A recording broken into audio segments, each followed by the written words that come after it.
नमस्कार, आप देख रहे हैं हिंदुस्तान दूरदर्शी समाचार। चलते हैं आज की मुख्य खबरों की ओर। जनता की समस्याओं को लेकर कांग्रेस पार्टी के पदाधिकारियों ने प्रेस कॉन्फ्रेंस की है। 18 दिसंबर को उत्तर प्रदेश की विधानसभा का घेराव कर बिजली कंपनियों के निजीकरण की साजिश, प्रदेश में चल रही किसानों की समस्या, प्रदेश में बेरोजगारी को लेकर युवाओं की समस्या, स्वास्थ्य सेवा जिनको लेकर निरंतर आम जनता को झुकना पड़ता है, प्रदेश की ध्वस्त पड़ी कानून व्यवस्था जिसके चलते निरंतर अपराधियों द्वारा किए जा रहे जघन्य अपराध, स्कूलों में प्राथमिक विद्यालयों में बच्चों के लिए उचित व्यवस्था न होना, सड़कों का हाल खस्ता और भी अन्य समस्याओं को लेकर किया जाएगा विधानसभा का घेराव।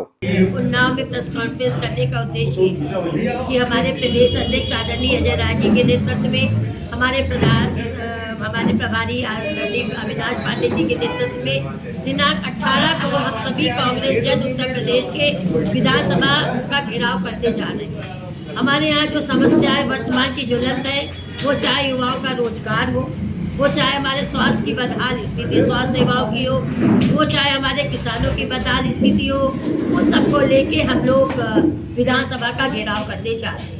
उसी के लिए आज हमने जिला उन्नाव में प्रेस कॉन्फ्रेंस की। आपके माध्यम से दूर दूर तक के समाचार जाएगा और कांग्रेस जनों के अलावा भी बहुत सारे लोग उस घेराव में शामिल होने के लिए कह रहे हैं। जैसे कि आप चूंकि उन्नाव से ही वर्तमान में आप रह रहे हैं, उन्नाव से जिला अध्यक्ष में, उन्नाव की समस्या के लिए कांग्रेस क्या कर रही है? जो कांग्रेस यहाँ के लोगों के लिए उन्नाव की समस्याएं जब जब हमारे बीच में आती हैं, हम लोग कई बार आपके बीच से कई हमारे पत्रकार बंधु होते जो डीएम साहब के यहाँ से हम लोग जब वो देते हैं उनको वहाँ पे ज्ञापन देते हैं तो उनको प्राप्त भी करते हैं। उन्नाव की जब जो हमारे सामने समस्या आती है, हम लोग निरंतर उसका प्रयास करते हैं पूरा करने का। तो देखिए, सरकार का वादा होता है, हमारा माध्यम होता है कि हम महामहिम के पास, हम राष्ट्रपति के पास जिलाधिकारी महोदय के द्वारा उसको प्रेषित करें और डीएम या एसडीएम या एडीएम जो भी हमारा वो लेते हैं ज्ञापन, वो पूरा आश्वस्त करते हैं कि आपका ये हम जब भी कभी राज्यपाल के उससे होता है, कभी राष्ट्रपति के लिए होता है,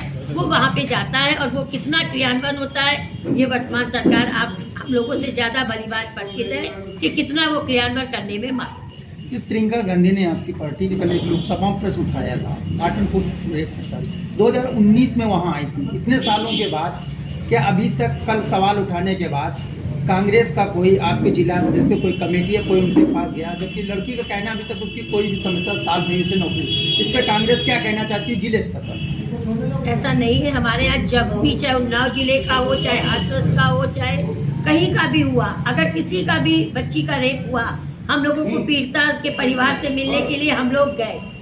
आपका चाहे वहाँ पे हुआ था, बीघापुर के पास हुआ था, उसमें प्रियंका जी स्वयं आई थी। हसनगंज में मैं स्वयं गई थी रात के, उसमें सीओ से मैंने स्वयं कहा कि अपने यहाँ नहीं होता कि रात में किसी बच्ची का हम लोगों क्या जो दाह संस्कार होता है, लेकिन उन्होंने उस बच्ची को दबाया था। इस तरीके से हम लोग स्वयं पहुँचते हैं। हाँ, ये जगह जिस तरीके से और जगह पे जाने से रोका जाता है, परिवार से मिलने से रोका जाता है, तो हम लोगों की व्यवस्था रहती, फिर भी हम लोग एक प्रकार कोशिश करते हैं कि हम लोग परिवार से मिलें और अपना जो हम लोगों की एक उचित व्यवस्था बनाई गई वो भी हम लोग मदद करते हैं और सरकार से भी उस परिवार में चाहे नौकरी हो, चाहे घर हो, चाहे जिस तरीके की सरकारी सुविधाएं देने की बात होती है, उसकी भी हम लोग मांग उठाते हैं।